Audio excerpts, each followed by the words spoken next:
এলাকার নাহিদা বৃষ্টির মরদেহ।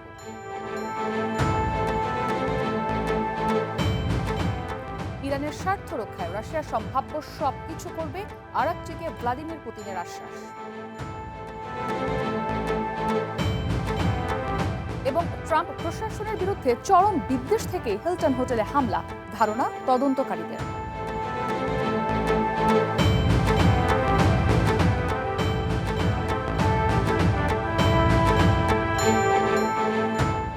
স্বাগত আন্তর্জাতিক বুলেটিনে। পুরো আয়োজন জুড়ে আপনাদের সাথে থাকবো আমি ইসরাত মুক্তি। এতক্ষণ শুনছিলেন শিরোনাম, এবার জানাবো বিস্তারিত। ফ্লোরিডায় 2 বাংলাদেশি হত্যাকাণ্ডের আলোচিত ঘটনায় নতুন তথ্য হাজির করেছেন প্রসিকিউটররা। নিহত জামিল লিমনের মরদেহ উদ্ধার হলেও এখনও দেহাবশেষ পাওয়া যায়নি আরেক শিক্ষার্থী নাহিদা বৃষ্টির। ট্যাম্পা বের সেতু থেকে মানবদেহের অংশ পাওয়ার কথা জানালেও তা বৃষ্টির কিনা তা নিশ্চিত করেনি পুলিশ। ফ্লোরিডার টাম্পা এলাকার হাওয়ার্ড ফ্রাঙ্কলিন ব্রিজ থেকে উদ্ধার হওয়া বাংলাদেশি পিএইচডি শিক্ষার্থী জামিল লিমনের মৃত্যুকে ঘিরে তদন্তে গুরুত্বপূর্ণ তথ্য উঠে এসেছে। রবিবার হিলসবর্গ কাউন্টি কোর্টের প্রকাশিত তথ্য মতে লিমনকে একাধিক ধারালো অস্ত্রের আঘাতে হত্যা করা হয়, যার মধ্যে একটি আঘাত লিভার ভেদ করে। একই ঘটনায় নিখোঁজ নাহিদা বৃষ্টিকেও একইভাবে হত্যা করা হয়েছে বলে ধারণা পুলিশের। জামিলের মরদেহ উদ্ধার হওয়া সেতুর দক্ষিণ অংশে আরেকটি মানবদেহের অবশিষ্টাংশ উদ্ধারের কথা জানানো হয়েছে, তবে সেটি কার তা এখনও নিশ্চিত করেনি পুলিশ। লিমন ও বৃষ্টিকে সবশেষ 16 April university of south Florida এলাকায় দেখা যায়। 17 এপ্রিল তাদের নিখোঁজ ঘোষণা করা হয়। হত্যাকাণ্ডে অভিযুক্ত লিমনের রুমমেট হিশাম আবু গার্বিয়ে প্রথমে পুলিশকে জানান তিনি ওই দিন ভিকটিমদের দেখেননি। পরে তার গাড়ির লোকেশন ক্লিয়ার ওয়াটার বিচ এলাকায় দেখা যায়, যা লিমনের মোবাইল লোকেশনের কাছাকাছি ছিল বলে জানায় পুলিশ। জিজ্ঞাসাবাদে নিজের বক্তব্য বারবার পরিবর্তন করেন গার্বিয়ে। সন্দেহভাজনের হাতে আঘাতের চিহ্ন থাকলেও তা পেঁয়াজ কাটার কারণে বলেও দাবি করেন তিনি। তদন্তে অভিযুক্তের বাসা থেকে ট্র্যাশ ব্যাগ ও এয়ার ফ্রেশনার কেনার রসিদ পাওয়া যায়। বাসায় প্রচুর রক্তের চিহ্ন পাওয়ায় তদন্তকারীরা ধারণা করেন বৃষ্টিও নিহত হয়েছেন। অভিযুক্তের বিরুদ্ধে হত্যাসহ প্রমাণ নষ্ট করা, মরদেহ গোপনের মতো আরও একাধিক অভিযোগ আনা হয়েছে। শনিবার আবু গার্বিয়েহকে প্রাথমিকভাবে আদালতে তোলা হয়। মঙ্গলবার আটকের ওপর প্রি ট্রায়াল শুনানির কথা রয়েছে। এরই মধ্যে অভিযুক্তের পক্ষে আইনি লড়াইয়ে আইনজীবী নিযুক্ত করেছে হিলসবর্গ কাউন্টি পাবলিক ডিফেন্ডার্স অফিস। তবে প্রসিকিউটররা বলছেন অপরাধের ভয়াবহতার কারণে তাকে জামিনে মুক্তি দিলে সমাজের জন্য ঝুঁকি হতে পারে। মার্জিয়া উপমা, ওয়ান ইন্টারন্যাশনাল ডেস্ক। ইরানের স্বার্থ রক্ষায় সম্ভাব্য সবকিছু করবে রাশিয়া, এমন প্রতিশ্রুতি দিয়েছেন দেশটির প্রেসিডেন্ট ভ্লাদিমির পুতিন।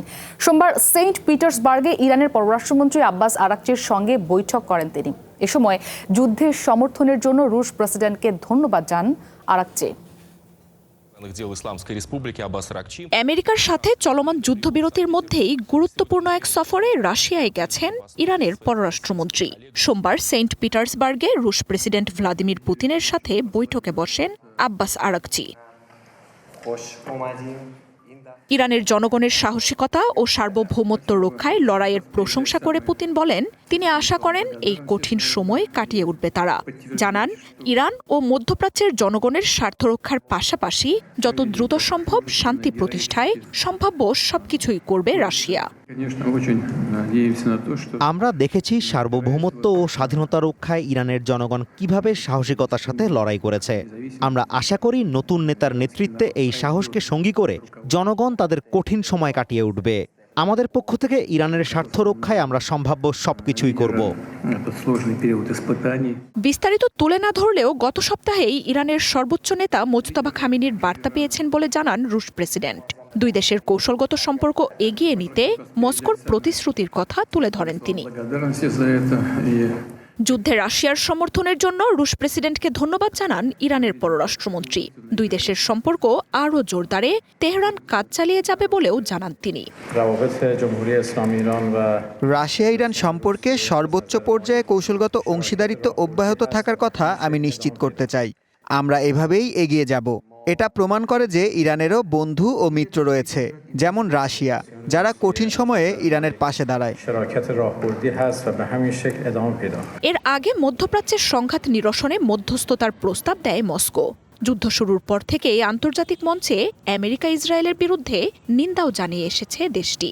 শান্তি আলোচনার প্রতিবন্ধকতা কাটাতে ইরানের সমৃদ্ধ ইউরেনিয়াম সংরক্ষণের প্রস্তাবও দেয় পুতিন প্রশাসন, যদিও আমেরিকার পক্ষ থেকে এই প্রস্তাব নাকচ করা হয়।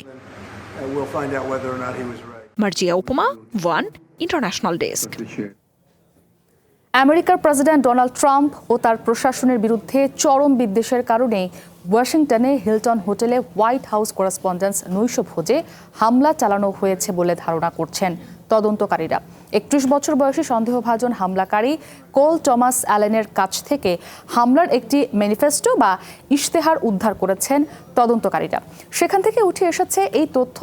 প্রাথমিক তদন্তে নিশ্চিত হওয়া গেছে যে সন্দেহভাজন হামলাকারী অ্যালেনের মূল লক্ষ্য ছিল ট্রাম্প প্রশাসনের শীর্ষ কর্মকর্তারা।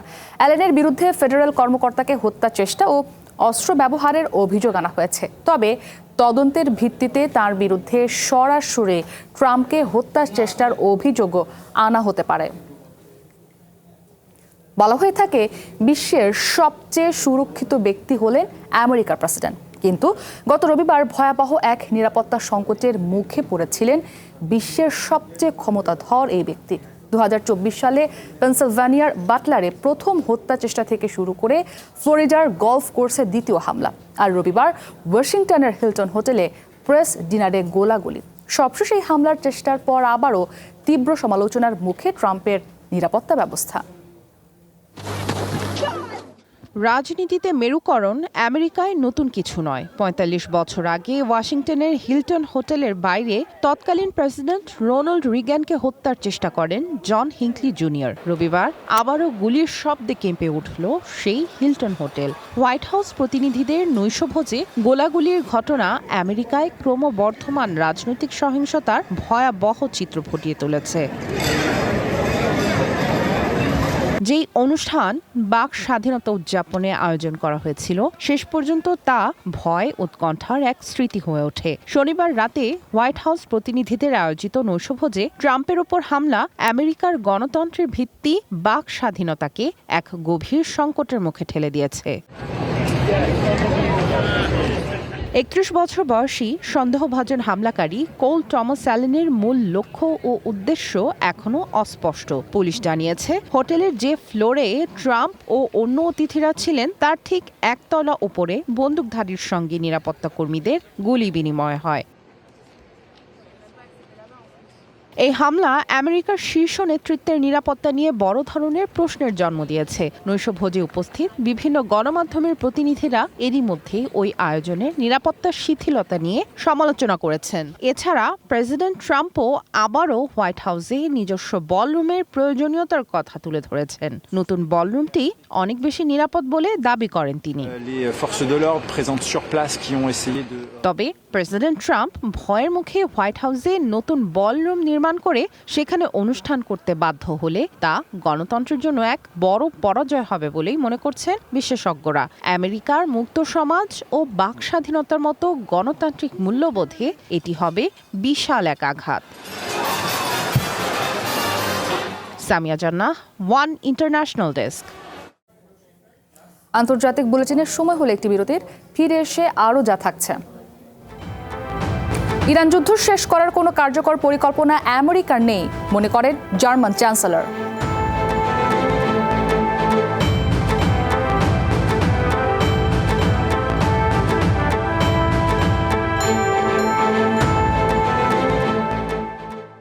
একটি দেশের ভবিষ্যৎ গড়ে ওঠে তার ভিত্তি থেকে।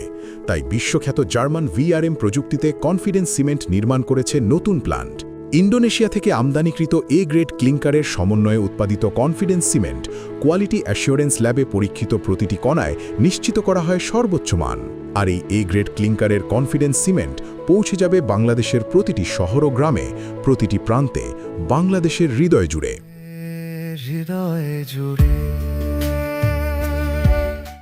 জার্মান চ্যান্সেলর ফ্রেডরিক মার্জ বলেছেন, ইরান যুদ্ধ পরিসমাপ্তির বিষয়ে আমেরিকার কোনো কার্যকর কৌশল তিনি দেখতে পাচ্ছেন না। সোমবার জার্মানির মার্সবার্গে এক অনুষ্ঠানে মার্জ আরও বলেন, ইরানের শাসকরা, বিশেষ করে আইআরজিসির কর্মকর্তারা পুরো ইরানি জাতিকে অপদস্থ করছে। আমেরিকার কোনো সঠিক পরিকল্পনা নেই, এটা স্পষ্ট। এ ধরনের লড়াইয়ে শুধু জড়িয়ে পড়লেই হয় না, সম্মানজনকভাবে বের হয়ে আসার পথও থাকতে হয়। আফগানিস্তান এবং ইরাকে আমরা এর ভয়াবহ ফল দেখেছি। এই পুরো বিষয়টা মোটেও ভেবেচিন্তে করা হয়নি। ইরানিরা খুব বুদ্ধি খাটিয়ে আলোচনা এড়িয়ে চলছে, যার ফলে আমেরিকানরা বারবার ইসলামাবাদ গিয়েও খালি হাতে ফিরছে। ইরানের বর্তমান নেতৃত্ব, বিশেষ করে তাদের রেভলিউশনারি গার্ডস, মূলত একটি পুরো জাতিকে অপদস্থ করছে। ইরানে যুদ্ধ শুরু হওয়ার পর তেহরানের হামলা থেকে বাঁচতে আরব আমিরাতে আকাশ প্রতিরক্ষা ব্যবস্থা পাঠায় ইসরায়েল। আমেরিকার গণমাধ্যম এক্সিওস জানিয়েছে, ইসরায়েলের প্রধানমন্ত্রী বেঞ্জামিন নেতানিয়াহুকে সরাসরি অনুরোধ জানান আমিরাতের প্রেসিডেন্ট মোহাম্মদ বিন জায়েদ। তার অনুরোধের ভিত্তিতে আমিরাতের জরুরিভাবে আয়রন ডোম এবং তা পরিচালনার জন্য ইসরায়েলি সেনা পাঠান নেতানিয়াহু। গত ফেব্রুয়ারিতে ইরানে আমেরিকা ও ইসরায়েল যুদ্ধ শুরুর পর মধ্যপ্রাচ্য জুড়ে আমেরিকার সংশ্লিষ্ট স্থাপনায় পাল্টা হামলা চালায় তেহরান। সবচেয়ে বেশি হামলা হয় আরব আমিরাতে। ইরানের ক্ষেপণাস্ত্র ও ড্রোন হামলার মুখে নিজেদের অবকাঠামো রক্ষায় ইসরায়েলের কাছে সাহায্য চেয়েছিল আবুধাবি। সেই আহ্বানে সাড়া দিয়ে ইসরায়েল তাদের শক্তিশালী আকাশ প্রতিরক্ষা ব্যবস্থা আয়রন ডোম পাঠায় আমিরাতকে। আমেরিকা ও ইসরায়েলের কর্মকর্তাদের বরাতে এ তথ্য জানিয়েছে দেশটির গণমাধ্যম অ্যাক্সিওস। গণমাধ্যমটির প্রতিবেদন বলছে, ইসরায়েল এই প্রথম আয়রন ডোম এবং তা পরিচালনার জন্য কয়েক ডজন আইডিএফ সেনাকে কোনো বিদেশি রাষ্ট্রে মোতায়েন করল। প্রতিবেদনে বলা হয়েছে, আরব আমিরাতের প্রেসিডেন্ট মোহাম্মদ বিন জায়েদ সরাসরি ইসরায়েলি প্রধানমন্ত্রী বেঞ্জামিন নেতানিয়াহুকে ফোন করে এই সহায়তা চান। এরপরই নেতানিয়াহু জরুরি ভিত্তিতে একটি আয়রন ডোম ব্যাটারি এবং ইন্টারসেপ্টর সহ দক্ষ প্রযুক্তিবিদদের আবুধাবি পাঠানোর নির্দেশ দেন। এই ব্যবস্থার মাধ্যমে ইরানের কয়েক ডজন ক্ষেপণাস্ত্র আকাশেই ধ্বংস করতে সক্ষম হয় আমিরাত। সংকটের সময়ে আয়রন ডোম সরবরাহ করায় আমিরাত ও ইসরায়েলের সম্পর্ক নতুন উচ্চতায় পৌঁছেছে। বর্তমানে ইসরায়েল ও আমেরিকার বাইরে আমিরাতই একমাত্র দেশ যারা এই প্রযুক্তি ব্যবহার করছে। আমিরাতের এক শীর্ষ কর্মকর্তা অ্যাক্সিওসকে জানিয়েছেন, এই কঠিন সময়ে ইসরায়েল যে সাহায্য করেছে তা তারা কখনো ভুলবে না। আমিরাতের প্রেসিডেন্টের উপদেষ্টা আনোয়ার গার্গাশ মন্তব্য করেছেন যে, ইরানের আগ্রাসী কর্মকাণ্ডের ফলে এ অঞ্চলে ইসরায়েলি প্রভাব আরও বৃদ্ধি পাবে।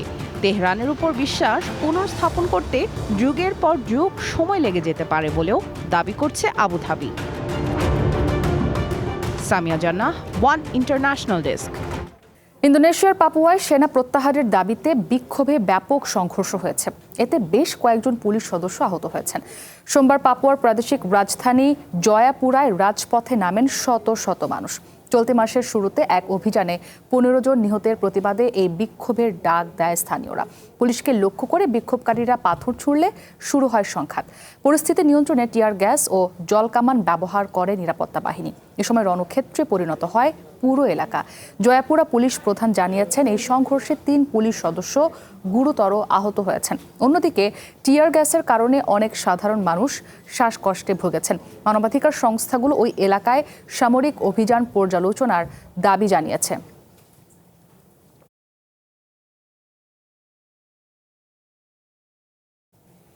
আন্তর্জাতিক বুলেটিন শেষ করার আগে শিরোনামগুলো আরও একবার। এখনো উদ্ধার হয়নি ফ্লোরিডায় হত্যাকাণ্ডের শিকার নাহিদা বৃষ্টির মরদেহ।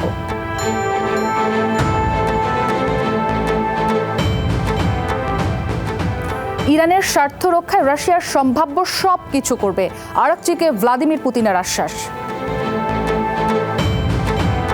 এবং ট্রাম্প প্রশাসনের বিরুদ্ধে চরম বিদ্বেষ থেকে হিলটন হোটেলে হামলা, ধারণা তদন্তকারীদের।